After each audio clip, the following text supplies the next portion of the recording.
하나님 아버지 감사합니다. 오늘 하나님께서 저희들에게 누가복음 19장 11절에서 27절 말씀을 통해서 귀한 말씀을 주셨습니다. 하나님, 이 말씀이 그냥 저희들의 가슴에 잘 새겨지는 도전이 되는 그런 말씀이었으면 좋겠습니다. 제가 잘 전하려고 노력은 하지만 그게 제 방법대로 되지 않습니다. 하나님의 은혜가 잘 전달되게 하여 주시고 또 말씀이 우리 모두에게 마음 가운데 잘 새겨지는 그런 믿음의 시간이 되게 하여 주시옵소서. 또 부족한 것 은혜로 가리워 주시옵소서. 감사드리며 살아계신 예수 그리스도의 이름으로 기도드렸사옵나이다. 아멘. 오늘 말씀은 너무나도 잘하는 말씀이에요. 신앙생활들을 좀 하셨다고 하면은 오늘 말씀을 모를 일은 없다라고 저는 생각을 합니다. 그래서 이런 말씀을 전하는 게 더 힘들어요. 그래도 오늘 말씀을 가급적이면 쉽게 그리고 저와 여러분들이 하나님의 은혜를 체험하는 그런 시간이 되었으면 좋겠습니다. 오늘 말씀을 이해하기 위해서는 먼저는 정치적인 배경을 조금 이해하면 오늘 말씀을 조금 더 예수님께서 왜 이 말씀을 하셨는지를 좀 알 수 있을 것 같아요. 신약시대 당시라고 하면은 예수님이 오시기 전 30년 전, 예수님이 오시기 30년 전이 어떤 시대냐면은요, 헤롯 대왕이라고 하는 사람이 이스라엘을 통치하고 있었습니다. 헤롯 대왕이라고 하는 사람은 로마의 총독이에요. 요즘 말로 말하면 우리나라 일제시대 때 일제 총독이 우리 서울시청 그쪽에 있었잖아요. 그와 마찬가지예요. 로마 식민지로 살았던 이스라엘에 있어서 한 총독이 임명이 되었는데 그 사람이 누구냐면 헤롯이었어요. 이 사람이 헤롯 대왕이었고 이 사람에게 있어서는 아들이 셋이 있었어요. 그 아들 셋 가운데서 셋을 다 왕으로 자기의 왕위를 계승시킬 수 없잖아요. 한 사람밖에 안 되잖아요. 그래서 이 헤롯 대왕이 자기가 가장 끔찍히 여기는 아들이 하나 있었는데 그 아들에게 왕위를 물려주고 싶었어요. 그 아들의 이름이 무엇인가? 헤롯 안티파스예요. 헤롯 안티파스는 어디를 다스리고 있었는가? 갈릴리를 중심으로 해서 우리나라로 굳이 표현하자면 이렇게 설명할 수 있어요. 당시에 평양 인근, 통일한국에서 평양 인근을 다스리고 있었던 사람, 그 사람이 바로 헤롯 안티파스였어요. 그 사람에게 왕위를 물려주고 싶었던 것입니다. 문제가 있어요. 근데 절차를 밟아야 해요. 어떤 절차를 밟는가? 이 헤롯 안티파스에게 헤롯 대왕이 그냥 왕위를 물려주면 되는가? 그렇지가 않아요. 로마로부터 승인을 받아야 해요. 로마로부터 승인을 받기 위해서는 어떻게 해야 되는가? 헤롯 안티파스가 로마 황제에 가서 제게 왕위의 승인을 허락하여 주십시오라는 절차를 밟아야 하는데 문제가 있죠. 어떤 문제가 있냐면은 이스라엘 백성들 가운데서 종교 지도자들이 이 헤롯 안티파스가 왕이 되는 것을 반대하였어요. 그래가지고 어떻게 했냐면 파견단을 보내요. 어디로? 로마로 파견단을 보내가지고 로마 황제 앞에 서가지고서 헤롯 안티파스는 왕이 되면 안 됩니다 라고 탄원하죠.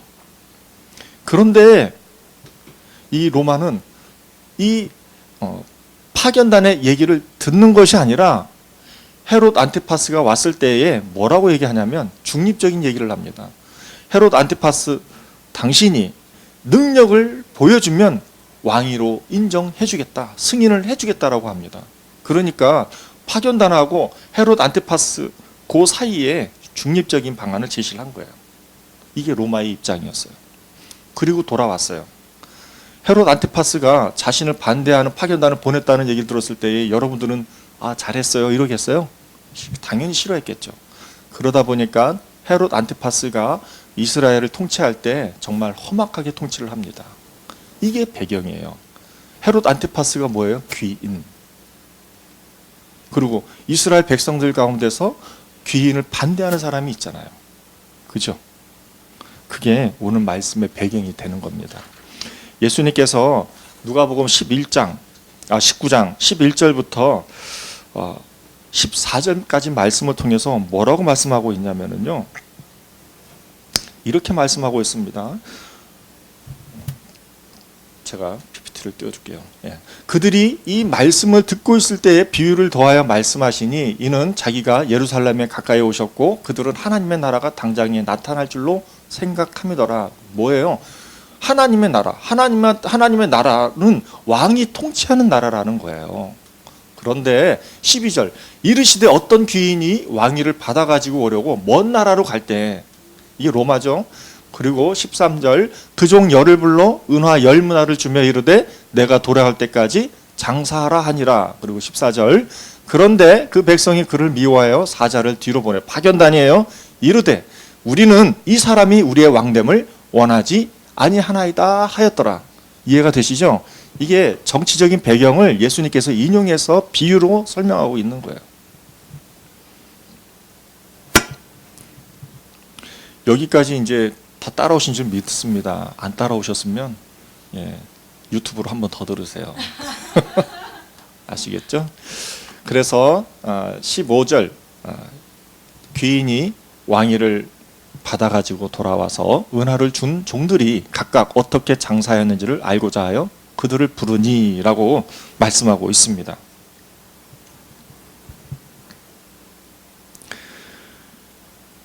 귀인이 오기까지 귀인의 종이 있었어요. 종에게 한 문화를 줬어요.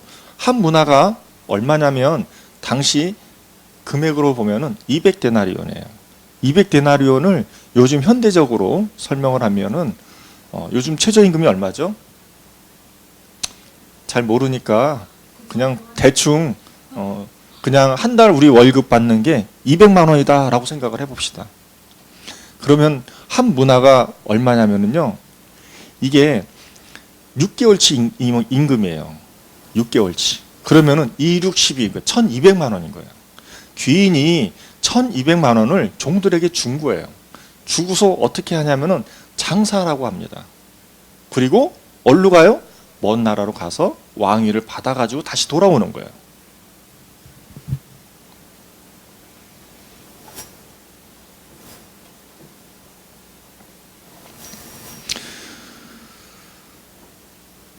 자, 종들은 1200만 원을 받았어요.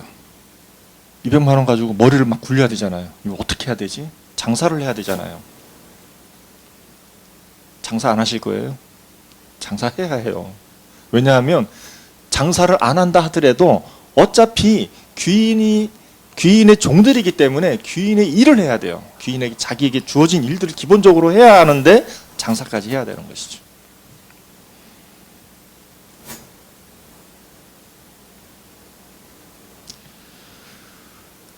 근데 귀인이 1200만원씩 다 주고 가려고 하는데 누가 있었어요? 반대하는 사람이 있었어요. 반대하는 백성들이 있었어요. 그 반대하는 백성들에게 어떻게 해요? 파견단을 또 보내죠. 그래서 왕위를 승인받지 못하도록 말입니다. 그런데 귀인이 자기 종들에게 이 1200만 원을 주면서 갈 때에는 분명한 이유가 하나가 있어요. 이윤을 남기는 것도 남기는 거지만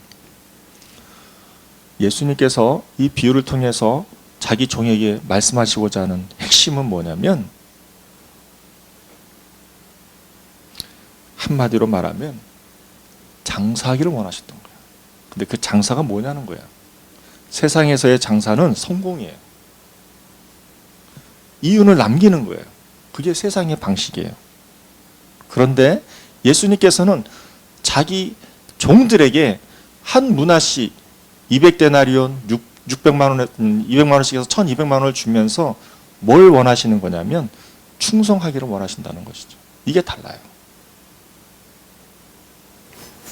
저는 이 말씀을 통해서 제가 좀 전에 말씀을 드렸던 우리 캄보디아 선교사님을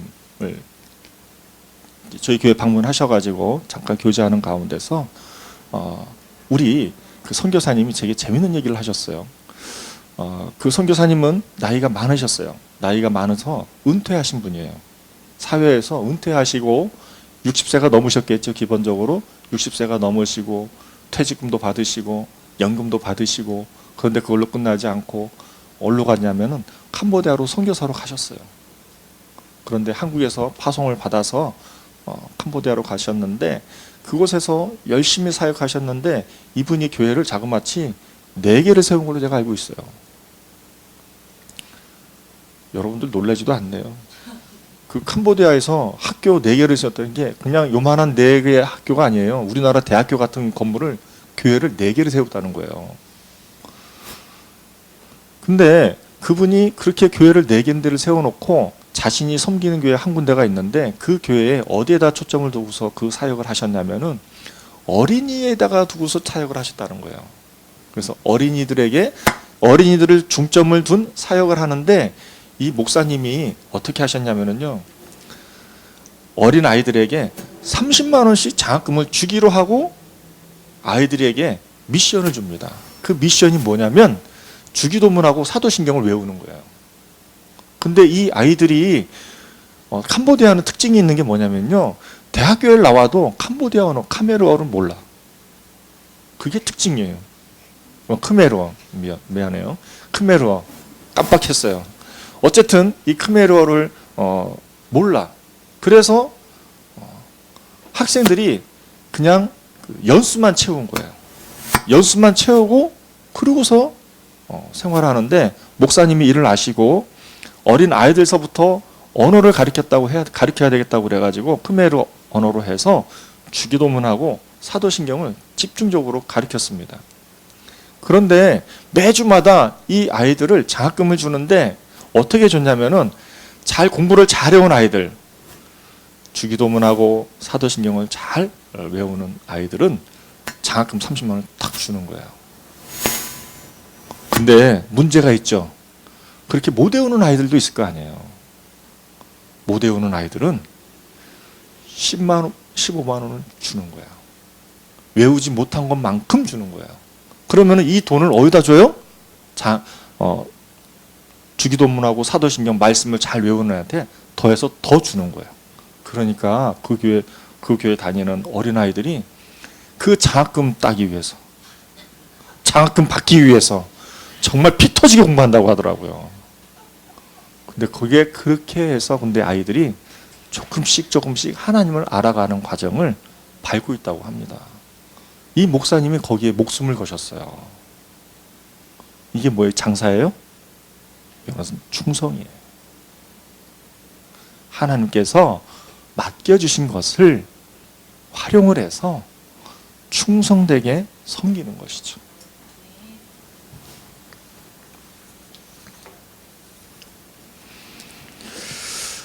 첫 번째 종이, 귀인이 왔어요. 그 첫 번째 종을 만났어요. 야, 얼마나 벌었니? 라고 이제 물어보니까 이 첫 번째 종이 뭐라고 얘기합니까? 제가 한 문화를 가지고 10문화를 만들었습니다. 라고 자랑합니다. 근데 그 10문화가 언제 몇 개월치예요? 얼마치예요? 5년치. 한 문화가 200만 원이니까. 한 문화가 200대나리고 200만 원씩 해서 6개월치 하고 있잖아요. 6개월치니까 6년 정도 되겠네요. 5, 6년 정도. 그런데 두 번째 종은 한 문화 200만 원을 600만 원을 가지고 자기가 열심히 이윤을 남겨서 그렇게 해서 얼마를 남겼어요? 5문화를 남겼다고 합니다. 그럼 뭐 이상 없죠. 예. 잘하였다, 충성된 종아. 근데 문제는 뭐예요? 세 번째가 문제죠. 세 번째 종이 왔어요. 세 번째 종이 뭘로 쌌어요? 수건으로. 수건으로 한 문화를 잘 싼 거예요. 그러고서 그 종의 귀인에게 얘기합니다. 당신은 엄한 사람입니다. 어떻게 나한테 엄하게 하십니까? 내가 무서워서 내가 수건으로 한 문화를 잘 고이고이 싸가지고 이걸 여기 가지고 왔습니다. 라고 얘기하였습니다. 이때 그 귀인이 이 종에게 악한 종아라고 혼을 냅니다. 왜 그럴까요?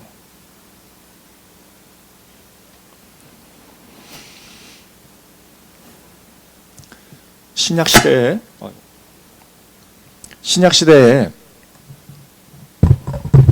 수건은 두 가지 용도로 활용이 되었습니다.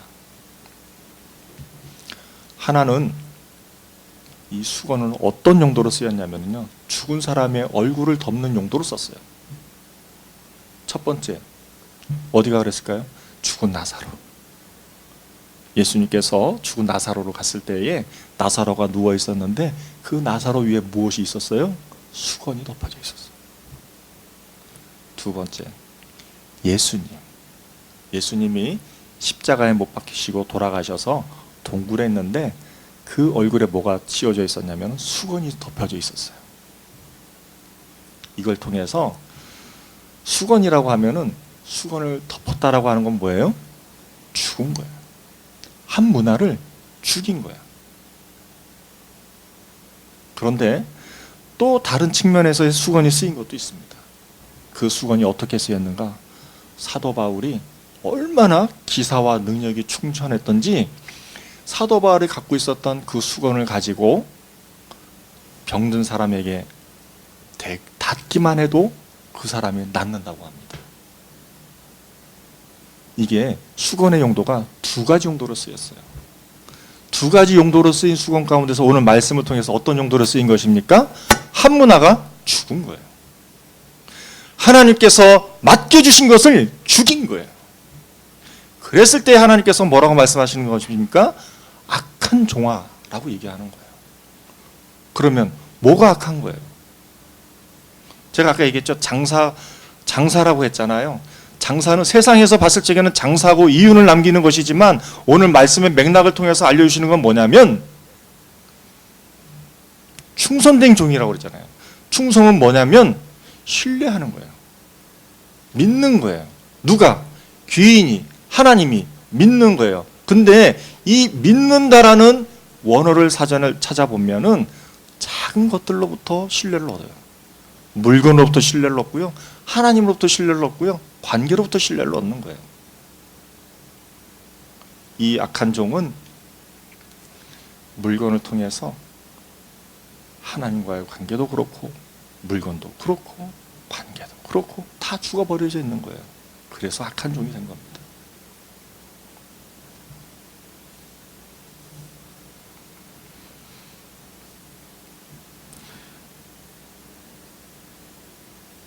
궁금한 것이 있습니다. 아니 그러면 이 종들에게 맡겨진 이 문화를 한 문화를 잘 감당하였을 때에 도대체 어떤 복을 받나요? 라고 얘기할 수 있습니다. 어떤 복을 받을까요? 그것은 귀인이 왕이 돼서 왔잖아요. 왕과 동역을 하는 거예요. 동역을 하면서 뭘 다스려요? 고을을 다스리잖아요.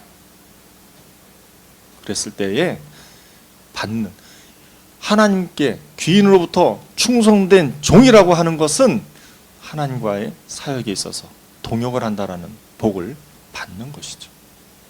그래서 저와 여러분들이 우리가 사소한 것서부터 작은 것서부터 충성해야 한다는 말이 거기에서 나오는 것입니다.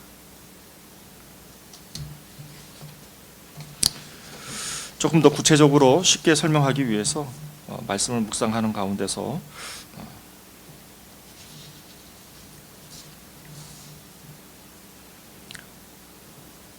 제가 너무나도 좋아하고 사랑하는 집사님을 잠깐 만나게 되었습니다. 그 집사님하고 정말 오래간만에 만났고 식사도 하고 재미있게 교제도 하였어요. 근데 이 집사님하고 재미있게 교제하는 가운데서 집사님이 저한테 정말 정껏 나고 떨어져 나가라 할 정도로 저에게 꿈과 비전을 설명을 해주셨어요. 정말 엄청난 꿈과 엄청난 비전을 저에게 딱 얘기를 하는 거예요. 그 꿈과 비전이 어떤 꿈과 비전이었냐면 굉장히 큰 빌리지, 마을을, 공동체를 만드는 것이었어요. 그래서 선교사님들이라든지 또 은퇴하신 분들 함께 같이 공동체를 이루어서 생활하는 것을 꿈과 비전으로 갖고 있다고 저에게 얘기를 해주었습니다. 제가 그 얘기를 열심히 듣고 나니까 그 집사님이 제게 물어보더라고요. 목사님은 꿈과 비전이 뭔가요? 라고 했을 때 저 없는데요. 했더니 이 집사님이 당황하면서 아니 목사님이 되어가지고 어떻게 꿈도 없고 비전도 없고 그러면서 목회를 하신다고 하세요? 그러길래 아니 근데 없는 건 없는 거잖아. 그리고 제가 이렇게 얘기를 했더니 집사님이 답답하다는 듯이 얘기를 했어요. 그래서 제가 이렇게 설명을 하였습니다. 집사님, 제게 있어서는 꿈과 비전은 모르겠지만 제가 추구하는 게 하나가 있습니다. 그것은 뭐냐면 제가 아침에 눈 뜨고 샤워할 때 그때가 너무너무 행복해요.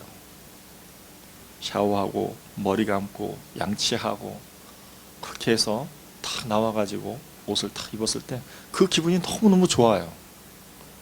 또 집이 깨끗하게 돼 있는 게 너무너무 좋아요.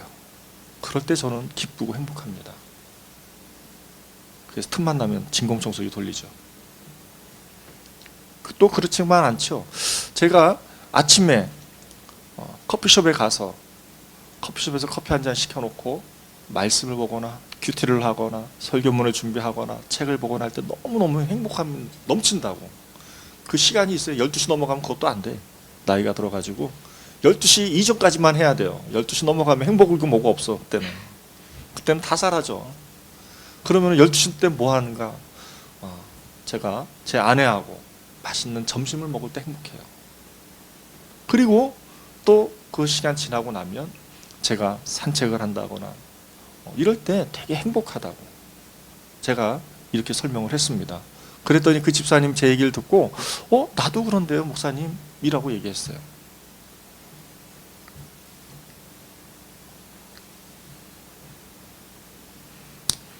제가 그 집사님에게 이렇게 설명하였습니다.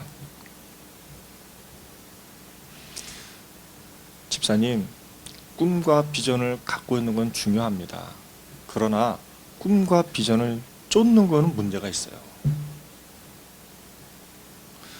꿈과 비전을 향해서 달려가는 거, 그거는 말은 좋은데 내용에 문제가 있어요. 왜? 꿈과 비전을 쫓는다고 하면서 지금 현재 내게 주어진 삶에 있어서 기쁨을 못 느끼고 행복을 못 느낀다고 하면은 그건 죽은 삶이에요. 그거는 삶을 살아가면서 꿈과 비전을 쫓는다고 하면서 지금 현재의 삶이 지옥처럼 만들어 놓고 사는 게 괴로우면 그건 문제가 있는 거예요 라고 제가 설명을 했어요. 사랑하는 성도 여러분, 사랑하는 동역자 여러분, 비전, 꿈 쫓는 거 너무너무 중요합니다. 그러나 현재 내가 매 삶에 있어서 매 순간순간마다 기쁨과 행복을 느끼지 못하면 그 꿈과 비전을 쫓는 거에 있어서는 뭔가 문제가 있는 거예요. 꿈과 비전을 쫓는 게 즐겁고 행복하고 기뻐야 되지 않겠습니까? 기쁨으로 하루하루 살아가면서 그것이 꿈과 비전이 조금씩 다가오는 거예요. 내가 스펙을 준비하고 열심히 돈을 모으고 그렇게 그 기쁨으로 가는 것이지 그냥 그 목표를 이루기 위해서만 전념해서 가면은 그건 내 삶이 피폐해지는 거예요. 그건 지옥이에요.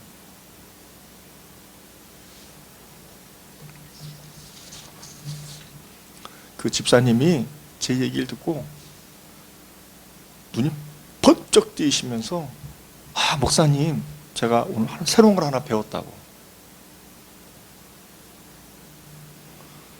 꿈과 비전을 보면서 밤잠을 못 자는 거예요. 이거 어떻게 해야 내가 이걸 이루지? 걱정, 근심, 염려로 해서 밤을 새는 거예요. 삶이 지옥인 거예요. 만나니까 한숨부터 나와. 그건 아닌 거예요. 하나님께서 우리에게 맡겨주신 작은 사소한 일상적인 것들을 기쁘고 행복하고 그걸 자꾸 캐내야 하는 거예요. 발견해서 자꾸 내 안에 행복으로 기쁨으로 채워 넣어야 한다는 것이죠. 그랬을 때 비전과 꿈을 봤을 때 행복한 거예요. 기쁜 거예요. 솔로몬 왕이 이런 기록을 남겼습니다. 솔로몬은 다윗의 아들이고요. 솔로몬 왕이 어떤 왕입니까? 온 세상에서 많은 부와 많은 재력, 명예, 모든 것을 다 가진 사람이에요. 그 사람이 인생을 마무리했을 때 한마디를 합니다.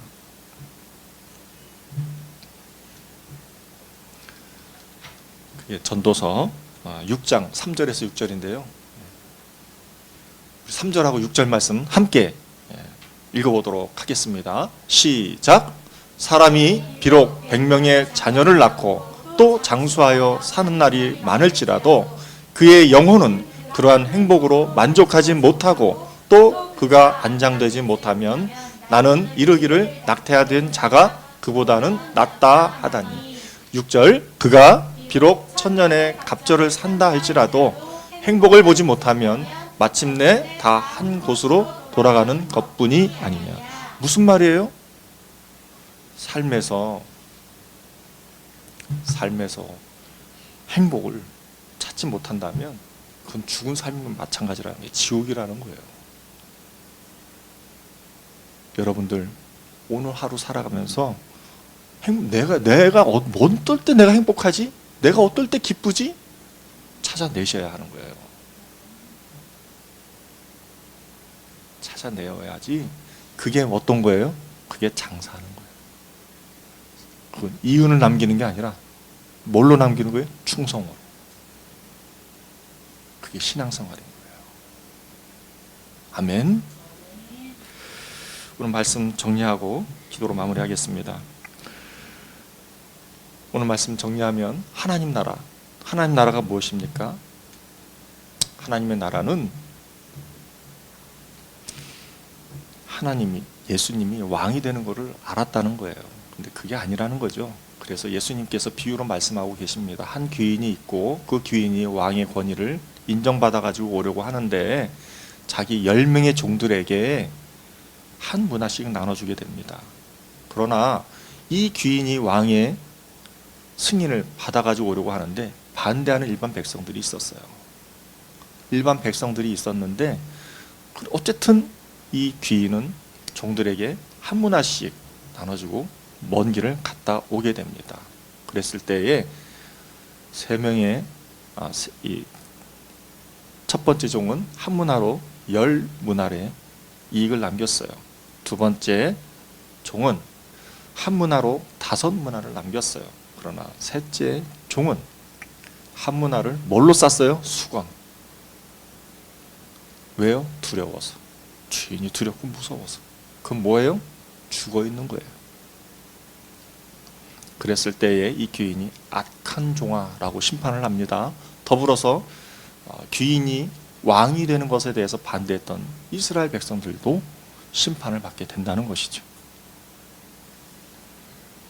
이 말씀을 통해서 저와 여러분들에게 주는 교훈이 무엇입니까? 장사는 좋은 거예요. 그러나 무엇으로 장사하는 거냐는 거죠.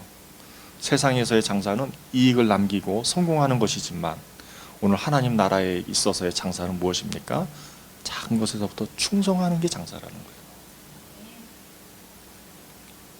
저와 여러분들이 사소한 것서부터 충성하는 믿음의 종들 될 수 있기를 주님의 이름으로 축복합니다. 기도하겠습니다. 하나님 아버지 감사합니다. 저희 주만나교회 공동체 구성원들 한 사람 한 사람이 하나님께서 맡겨주신 기쁨과 행복을 찾고 발견하고 또 그것이 우리 삶 가운데서 풍성이 넘치는 행복을 만끽하는 우리 모두가 될 수 있도록 인도하여 주시옵소서.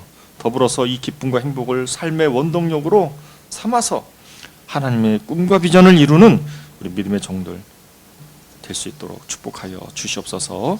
감사드리며 살아계신 예수 그리스도의 이름으로 기도드렸사옵나이다. 아멘.